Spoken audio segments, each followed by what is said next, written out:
Bonjour et bienvenue sur la chaîne Savoir-faire digital. Nous sommes ravis de vous voir nous rejoindre dans cet apprentissage de la programmation Python. Dans notre dernière playlist, nous avons vu le concept des listes en Python et nous avons exploré ses diverses applications. Nous espérons que vous avez trouvé la playlist informative. Aujourd'hui, nous sommes ravis de vous présenter une nouvelle playlist dédiée aux fonctions en Python. Les fonctions sont une partie importante de la programmation Python. Elles nous permettent d'organiser et de réutiliser le code. Elles peuvent rendre vos programmes plus efficaces et plus faciles à lire et à débugger. Dans cette playlist, nous commencerons par les bases de la définition et de l'appel des fonctions et nous passerons progressivement à des sujets beaucoup plus avancés. À la fin de cette série, vous aurez une solide compréhension de l'utilisation efficace des fonctions dans vos programmes. Alors, que vous soyez un débutant qui commence tout juste avec Python ou un programmeur intermédiaire cherchant à rafraîchir vos compétences, cette playlist a quelque chose pour tout le monde. N'oubliez pas d'aimer, de partager et de vous abonner à notre chaîne pour plus de tutoriels. Bonne programmation. Voilà, nous allons commencer la démonstration pratique avec deux choses essentielles mais simples.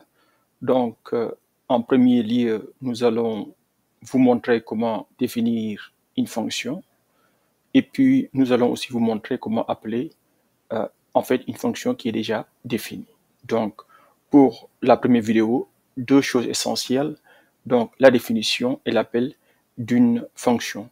Et nous allons aussi parler d'une chose qui est très importante. Ça concerne aussi bien la définition d'une fonction que ce qu'on appelle en fait le docstring, qui est un élément important de la définition d'une fonction Python. Et nous allons voir pourquoi. Très bien. Voilà, donc passons à la définition. Donc ici, par exemple, nous avons un exemple très simple. Nous avons une fonction qu'on appelle carré. OK?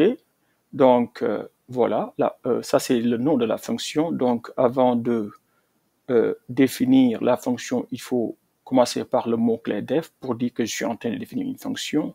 Après, vous donnez le nom de la fonction. Ici, on a choisi le nom carré. Vous pouvez choisir ce que vous voulez. Bon, si vous voulez, vous pouvez l'appeler square en anglais, qui veut dire carré. Donc, et après, vous ouvrez en fait une parenthèse et vous fermez la parenthèse à la fin et vous mettez deux points pour dire que en fait que le nom de la fonction se termine ici. Et n'oubliez pas, vous donnez en fait un argument. Ici, on a donné l'argument x parce qu'on a un seul argument. Si vous n'avez pas d'argument, vous laissez cela vide. Donc ici, j'ai mis en commentaire x égale paramètre pour dire que x est le paramètre de la fonction. Très bien. Maintenant, ici, vous voyez qu'en fait, il y a une chose qui est là, qui n'est pas obligatoire, mais qui est très importante, c'est ce qu'on appelle le docstring. Et je vais vous dire pourquoi le docstring est important, mais pour l'instant, finissons d'abord la définition de la fonction. Donc, après cela, ici, on a ce qu'on appelle en fait la valeur de retour. Donc vous mettez à la fin return pour dire que j'ai fini ma fonction et vous donnez en fait la valeur de retour qui est là. Et ici, c'est x à la puissance 2 ou bien x au carré. Très bien. Maintenant, parlons un peu de l'élément docstring. Pourquoi c'est important? Ce qu'il faut comprendre, c'est que les docstrings dans les fonctions Python sont importants pour plusieurs raisons. Premièrement, la documentation. Les docstrings fournissent un moyen pratique d'associer de la documentation avec des modules, des fonctions, des classes et des méthodes Python. C'est ici que vous décrivez premièrement ce que fait la fonction, deuxièmement, quels sont les paramètres, troisièmement, ce que la fonction renvoie, etc. Donc, mais essentiellement, dans votre docstring, vous mentionnez trois choses. Ce que fait la fonction. Donc, ici, par exemple, nous avons mis en commentaire ici, comme vous le voyez très bien, que takes x as a parameter and return its square. Ou bien, si vous voulez, Donc, notre fonction prend x comme paramètre et retourne en fait le carré de x. Très bien. Ça, c'est en fait ce que fait la fonction. Très bien. Et après, on dit que la fonction a pour argument x ici et on mentionne que x est un nombre réel. Et on mentionne aussi que, en fait, que la fonction retourne x carré. Donc, je pense qu'ici, c'est clair. Donc, on a mentionné au moins ce que fait la fonction, c'est quoi, en fait, son paramètre et sa valeur de retour. Très bien. Deuxième chose, le docstring permet aussi de rendre le code beaucoup plus facile à comprendre. C'est particulièrement utile pour un code plus complexe qui n'est pas immédiatement évident dans sa fonction. Bon, ici, notre fonction est très simple, mais vous comprenez aisément qu'en général, quand vous écrivez une application informatique, vous pouvez avoir en fait des fonctions qui ont plusieurs lignes de code. Mais ne me dites pas que, en fait, si par exemple, moi j'écris en fait une fonction que un collègue doit utiliser, que la personne a le temps de lire toute la fonction dans son entièreté avant de comprendre ce que la fonction doit faire. Vous voyez que en fait c'est pas facile comme cela. Donc pour faciliter en fait la collaboration, il est utile d'écrire en fait un docstring qui au moins en 3 lignes ou bien en 3 étapes dit ce que la fonction fait, c'est quoi en fait ses paramètres et c'est quoi sa valeur de retour. Et comme cela, si je donne cette fonction-là à un collègue ou bien à un autre développeur qui peut-être n'est même pas dans le même pays que moi, rien qu'en lisant le docstring, la personne peut utiliser ma fonction sans pour autant communiquer avec moi. Ok, donc on communique à travers le docstring avec les collaborateurs. Bon, très bien. Il y a aussi une autre fonction du docstring qui est très importante. OK? Donc, il faut comprendre que si vous avez une fonction Python qui a un docstring, vous pouvez utiliser la fonction help de Python qui vous permet d'afficher, par exemple, ce que fait la fonction sans pour autant aller voir même là où la fonction est définie. Imaginez que au hasard, vous prenez une fonction que vous voulez utiliser. Vous ne savez même pas en fait là où est-ce que la fonction est définie. Bon, si vous savez là où est-ce que la fonction est définie, vous pouvez aller voir le fichier, lire sa définition ou bien lire le docstring. Mais vous comprenez que cela n'est pas toujours facile quand on a des millions et des millions de fonctions. D'abord, vous ne savez même pas où est-ce que la fonction est définie. Allez chercher en fait le fichier où la fonction est définie. Peut-être même que vous n'avez pas accès à ce fichier-là pour voir la fonction. Donc, mais si vous savez que la fonction existe, rien que avec la fonction help de Python, vous pouvez faire help entre parenthèses et puis vous mettez en fait le nom de la fonction et automatiquement vous avez la documentation devant vous sans perdre du temps. Je vais vous montrer ceci maintenant. Bon, mais avant de faire cela, nous allons d'abord exécuter en fait cette fonction-là pour s'assurer qu'elle est définie. Donc, exécutons ceci. Très bien. Donc, cette fonction-là maintenant est définie. Maintenant, on va aller voir, par exemple ici, imagine, bon, je vais fermer maintenant ceci. C'est comme si, en fait, on va simuler que la fonction, on ne la voit plus. Et maintenant, mais pour autant, nous savons qu'il y a une fonction qui s'appelle carré et nous voulons savoir ce que fait cette fonction-là sans aller chercher là où elle est définie. Donc là, je vais exécuter, je fais help carré et je vais exécuter. Et là, vous voyez très bien que donc la fonction help de Python me dit qu'en fait que cette fonction-là est définie dans le module principal ici qui s'appelle main et puis que son nom c'est carré, que en fait son argument c'est x. Donc, et vous voyez ici que la fonction help me dit ce que la fonction fait. Take x as a parameter and return its square. Donc, prends une valeur réelle x et retourne en fait son carré. Et comme vous le voyez, arg, c'est l'argument, c'est un nombre, et puis un nombre réel, et en retour, c'est x étoile étoile 2, qui veut dire le carré de x. Donc, vous voyez comment c'est utile. Hein?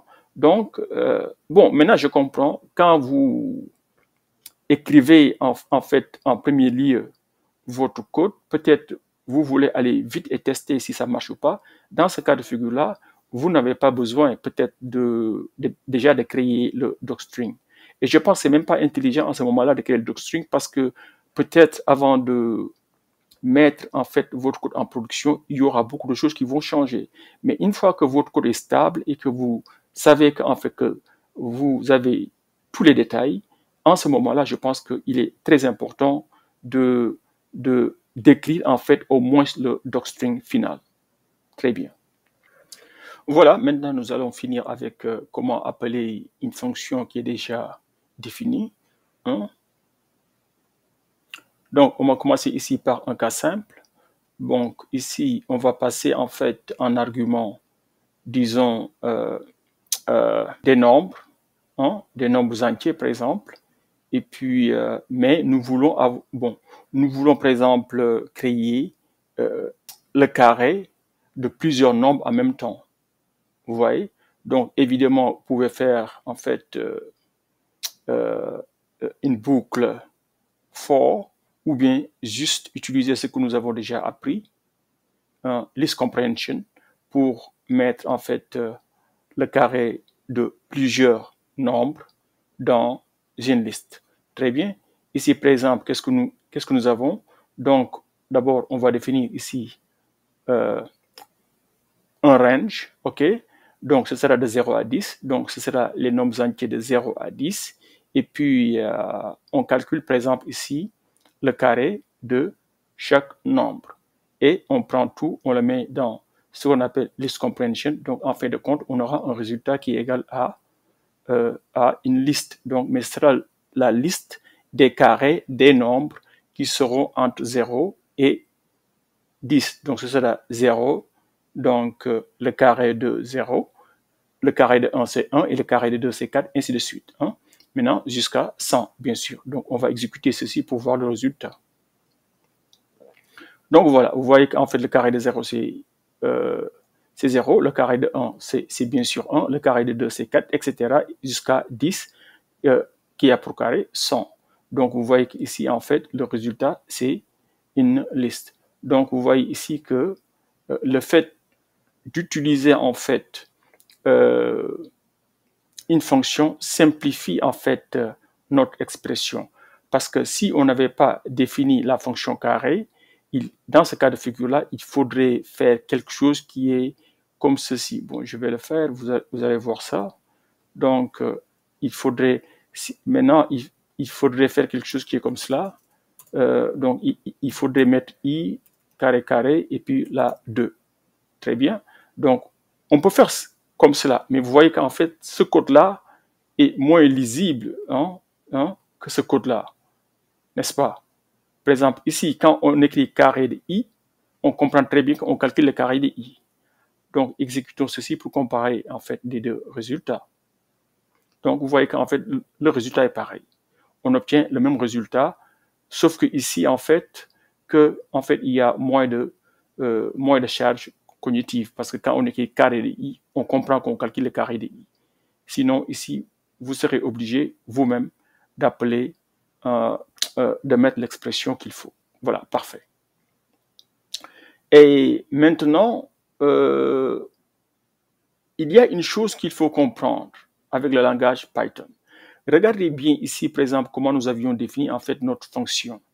Si vous regardez très bien ici la fonction carré est définie de telle sorte qu'on passe un seul argument qui est x. Et si on passe x, on retourne x au carré. Même si en fait dans la définition, nous avons dit qu'en fait que le paramètre doit être en fait un nombre réel, en réalité, on peut même passer en fait un tableau si on veut. Parce que Python nous donne cette facilité-là. Et c'est ce que j'ai fait dans cet appel-là. Si vous voyez ici, par exemple, ici, au lieu de passer, par exemple, un seul nombre à la fonction carré, nous passons en fait un tableau. Donc là, on va utiliser NumPy. On utilise en fait un tableau NumPy et Parce que NumPy aussi permet de définir en fait un range. Donc, on lui dit que nous voulons en fait un tableau de 0 jusqu'à 10. Donc, on va aller jusqu'à 11 pour dire qu'on veut s'arrêter à 10. Donc, on fait NumPy a range 11. Donc, a range 11. Et après, on prend tout le tableau que nous passons à notre fonction carré. OK? Ici, Python va comprendre que même si la fonction a été définie pour prendre en argument un nombre x, si je passe en fait le range ou bien le tableau, mais puisque le tableau est composé de nombres réels, Python peut faire le travail, il fait le job. Il dit, OK, je vais prendre chaque élément du range, je calcule, ou bien du tableau si vous voulez, je calcule son carré et je retourne en fait un tableau qui contient tous les carrés. Bon, exécutons ceci pour voir le résultat. Vous voyez qu'ici, le résultat est pareil, sauf qu'en fait, le type de retour n'est plus une liste, mais c'est un tableau NumPy. Mais vous voyez qu'en fait, les valeurs qui sont à l'intérieur sont les mêmes. Vous voyez qu'ici, on avait 0, 1, 4, etc. Ici, on a 0, 1, 4, 9, 16, etc. Sauf que, si vous regardez très bien, ici, la valeur de retour était une liste. Mais maintenant, comme vous le voyez très bien ici, la valeur de retour n'est plus une liste, mais c'est un tableau NumPy. Mais maintenant, vous allez voir que ceci est beaucoup plus simple. Parce qu'ici, je n'ai même pas besoin de faire une list comprehension. Je prends la fonction et je lui balance en fait le tableau en entier et puis la fonction peut me faire le travail. Donc, je n'ai même pas besoin de me casser la tête à dire que je vais faire une list comprehension pour pouvoir calculer en fait la liste des carrés comme ici. Donc, voilà. Ceci termine en fait cette première séance sur comment définir en fait une fonction et comment appeler une fonction Python. Voilà. Dans les vidéos à venir, nous allons voir la notion de paramètre et la notion d'argument, c'est quoi la différence, et nous allons aussi voir c'est quoi les arguments arbitraires que vous pouvez utiliser dans le cas où le nombre de paramètres n'est pas connu à l'avance. Voilà, merci, à la prochaine. Bye.